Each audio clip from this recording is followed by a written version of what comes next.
শক্তি তো আমরা পছন্দ করতে পারি না, কারণ এটা তো জনগণকে অত্যাচার করার শক্তি, সেটা তাদের কাছে বৃদ্ধি হয়েছে।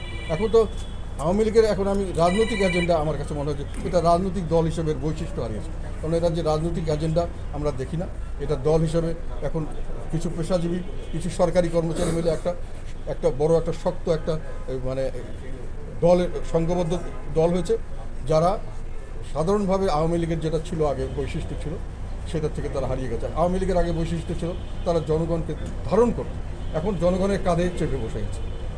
আগে তারা একটা গাছের মতো ছিল যে তাদের ছায়া সবাই বিশ্রাম নিতে পারে, এখন সেটা হয়ে গেছে একটা পরগাছ। সেই আওয়ামী লীগ এখন একটা এমন সংঘবদ্ধ গোষ্ঠী, তাদের কতগুলো কাল্ট বলে ইংরেজিতে, সিওএল কাল্ট, সেই কাল্ট হিসেবে তারা দল চালাচ্ছে। তাদের অন্ধ মানে অ্যালিজিয়েন্স আর আনুগত্য লিডারশিপের দিকে, এবং সেখানে অপ্রয়োজনীয় এবং অনেক হাস্যকর অনেক ধরনের কার্যক্রম তারা একটা রিচুয়ালস হিসেবে করে যাচ্ছে কন্টিনিউয়াসলি।